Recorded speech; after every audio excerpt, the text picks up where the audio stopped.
ఇంకొకటి తెలుస్తుంది ఏంటంటే, అంటే ఇప్పుడున్నటువంటి ప్రెజెంట్ ఆన్ గోయింగ్ చర్చ త్వరలో పవన్ కళ్యాణ్ చంద్రబాబు నాయుడుతో విభేదించబోతున్నాడు. తప్పే ఉందమ్మా, విభేదిస్తే తప్పే ఉంది చెప్పు. ఒకప్పుడు అమ్మ రాజకీయ పరంగా శాశ్వత మిత్రులు ఉండరు, శాశ్వత శత్రువులు ఉండరు. రాజకీయం అంటేనే ఒక ఆ పదానికి ఉన్న అబ్రివేషన్ తెలుసా? అవకాశాలు ఉన్నాయా అని అంటున్నారు. చాలా ఉన్నాయి, చాలా ఉన్నాయమ్మా. ఇప్పుడు రాజకీయం కదా రాక్షసంగా జనానికి కీడు చేసే యంత్రాంగంగా మారింది ప్రస్తుత విధానం అంతా కూడా. ఒకప్పుడు రాజకీయంలో ఏముండేది, అద్దె కొంపలోనే ఉన్నారు ఆనాటి సీఎంలైనా ఎవరైనా. చంద్రబాబు నాయుడు వైఖరి నచ్చక పవన్ కళ్యాణ్ విభేదించి వెళ్ళిపోయే అటువంటి అవకాశం ఉంది. చంద్రబాబు నాయుడు వైఖరి నచ్చక వెళ్ళిపోతాడా, లోకేష్కి సీఎం ఇవ్వాలని వెళ్ళిపోతాడా, ఇంకా సీనియర్లందరూ ముందుకొచ్చి లేదు మా ప్రాభవం తగ్గుతోంది మమ్మల్ని ఎవడు పట్టించుకోవట్లేదు అని బయటకు వచ్చి ఉండడం వల్ల వెళ్ళిపోతాడా? కారణం ఏమైతేనేమమ్మా ఆయనకి సీఎం అయ్యే యోగం ఉంది. పవన్ కళ్యాణ్కి సీఎం అయ్యే యోగం ఉందంటే దాని అర్థం ఏంటి? ఎలాగైనా అవుతాడు. ఇప్పుడు నువ్వు వెళ్ళి చెప్తే ఆగుతాడా, నేను వెళ్ళి చెప్తే ఆగుతాడా? ఇప్పుడు యోగమే కదమ్మా రేవంత్ రెడ్డిని తీసుకొచ్చి అంత ఎత్తున కూర్చోబెట్టింది. ఆ యోగం ఆయన సాధించుకున్నాడు కాబట్టి వచ్చింది, అంతే కదా. 140 సీట్లు ఉన్న వాళ్ళకన్నా 21 సీట్లు ఉన్న వాళ్ళు ఏలుతున్నారు. మరో అంటే 10 సంవత్సరాల పాటు సీఎంగా చంద్రబాబు నాయుడు ఉండబోతున్నారని ప్రజలు అంటున్నారు. మీరేం చెప్తారు? నేను ముందు మనస్ఫూర్తిగా నిండు నూరేళ్ళు ఆయుర ఆరోగ్యాలతో ఆయన చల్లగా 10 కాలాల పాటు చక్కగా ఉండాలని మనస వాచ కర్మణ చంద్రబాబు నాయుడు కోసం నరసింహుడికి కూడా దండం పెడతా. ఎందుకంటే ఏ మాటకు ఆ మాట హైదరాబాద్ నగరాన్ని తీర్చిదిద్దడంలో ప్రథమ వ్యక్తి చంద్రబాబు నాయుడు గారు. ప్రథమ వ్యక్తి. అమ్మా చేసిన దానం మర్చిపో, చేసిన దానం మర్చిపో, ఇచ్చిన సాయం మర్చిపో, కానీ పొందినటువంటి అవకాశాల్ని మర్చిపోకూడదు ఆ మనిషిని కూడా. కాబట్టి ఆ మనిషి ఏదైతే ఒకానొక నాడు నీకు గుర్తుందో మీకు తెలుసో తెలీదో తిరుపతి దగ్గర ఒక మొబైల్ కంపెనీకి అనుమతి ఇచ్చాడు ఆయన. ఒక మొబైల్ కంపెనీకి ఇండస్ట్రీ ఆ కార్బానో సెల్కానో ఏదో ఉండింది అక్కడ ఇచ్చారు, అది పెట్టారు, దానివల్ల ఉపాధి వచ్చింది, ఉద్యోగస్తులు వచ్చారు. అప్పుడు చాలామంది కూడా విమర్శించిన వాళ్ళేగా ఈ ఫోన్ ఏమన్నా అదేంటి కంచంలోకి అన్నం తెస్తుందా లేకపోతే జేబులో డబ్బులు తెస్తుందా అన్నవాళ్ళే.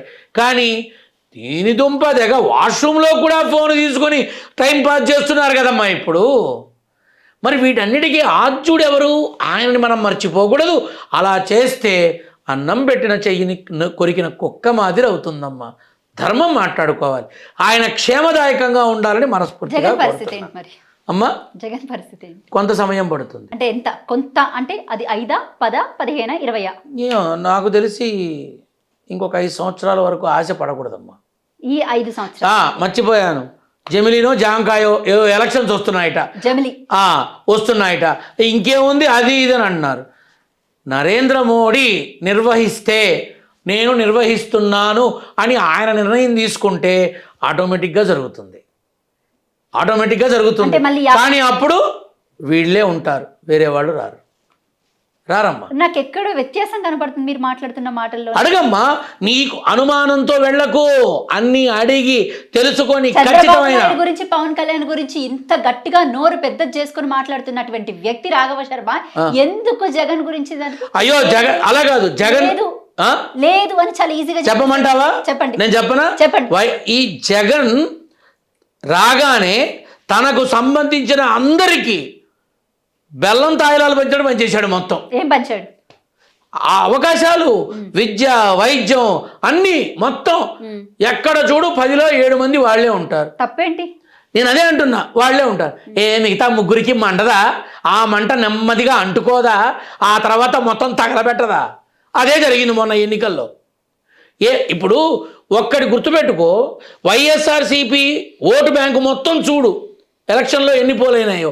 ఈ కూటమి పార్టీలకన్నీ వచ్చినవన్నీ చూడు ఎన్ని పోలైనాయో. ఇదే కూటమి కనుక విడిగా ఉంటే పరిస్థితి ఏంటి? ఓటు బ్యాంకు పరిస్థితి ఏంటమ్మా? వైఎస్ జగన్ ఒక్క పార్టీకి వచ్చిన ఓటు బ్యాంక్ ఎంత? ఆ ఓటు ఎంతవరకు పోలైంది? వీళ్ళకి ఎంతవరకు పోలైంది? వీళ్ళు ముగ్గురు కలిస్తే అదొచ్చింది, వాళ్ళు ఒక్కళ్ళకే అదొచ్చింది. ఎంతమంది జంపింగ్ జపాకులు అయ్యారమ్మా? ఎంతమంది బయటకు వచ్చారు? లబ్ధి పొంది, హోదా పొంది, యోగాన్ని పొంది, అన్నీ అనుభవించి మళ్ళీ బయటకు వచ్చారు. ఎందుకు నిలబడలేదు? చెప్పాగా, రాజకీయం బురద పంది. గుర్తుపెట్టుకో అమ్మ, ఆ బురదలో ఆ తృప్తి ఉన్నంత వరకు ఆ పంది పొర్లుతుంది. కానీ అంటే వాస్తవానికి చెప్పండి, జగన్ అనే మనిషి అసలు ఎటువంటి వాడు? ఎందుకంటే ఆయన అందరూ ఒక నీచుడు కింద, నికృష్టుడు కింద, లేకపోతే ఐ మీన్ లైక్ ఎలా చెప్పాలి మీకు, మంచి మరి నీచుడు, నికృష్టుడు, దుర్మార్గుడు ఇన్ని మాట్లాడుతున్నారు కదా, మంచివాడు కాదన్నారు కదా. మరి అప్పుడు 5 ఏళ్లలో తిరుమలకి వెళ్తున్నప్పుడు ఈ హైందవులంతా ఎందుకు వెళ్ళి అడ్డుకోలేదు? ఎందుకు అడ్డుకోలేదమ్మా? నీకో నీతి నాకో నీతినా? సీఎంగా ఉన్నప్పుడు పట్టు వస్త్రాలు సమర్పించాడుగా, అప్పుడు రాలేదా? ఆ అప్లికేషన్ ఏదో అంటారుగా, ఈ దీని మీద సంతకం పెట్టు, దాని మీద సంతకం పెట్టు, అప్పుడు రాలేదా? మొన్న వీళ్ళు రాగానే ఎందుకు దీన్ని లేవనెత్తారు? అది 5 సంవత్సరాల పాటు తిరుమలకు వెళుతున్నప్పుడు ఏమైపోయారమ్మా? ఇప్పుడు మాట్లాడుతున్న వాళ్ళంతా తప్పమ్మా. ఇప్పుడు నాకు ఎవరు నా వాళ్ళు కాదు, నేను మాట్లాడేది ధర్మమే. మీరు మాట్లాడాల్సింది ఆ 5 ఏళ్ళు ఎందుకు కామ్గా ఉన్నారు? ఎందుకు ఎవరు మాట్లాడలేదు? ఎందుకు వెళ్ళి అక్కడ పడుకోలేదు? నిజంగా చెప్పండి, 5 ఏళ్ల పాటు జగన్ ప్రజలకి అంత ద్రోహం చేశాడని అనుకోవచ్చా మనం? ఇప్పుడు మంచి జరిగిన వాడు ద్రోహం చేశాడని అంటారా? చెప్పమ్మా, మంచి జరిగిన వాడు నాకు జగన్ ద్రోహం చేశాడని అంటారా? లేదుగా. ఎక్కడికక్కడ లబ్ధి పొందే అవకాశం ఉన్న ప్రతి చోట లబ్ధి పొందారు. మరి ఇంత లబ్ధి పొంది ఇన్ని సంవత్సరానికి ఇంతేసి అమౌంట్లు తీసుకున్న వాళ్ళు మరి ఆలోచించు, మరి వీళ్ళు ఎందుకు వచ్చారు? వాళ్ళు రావాలిగా. That's called politics.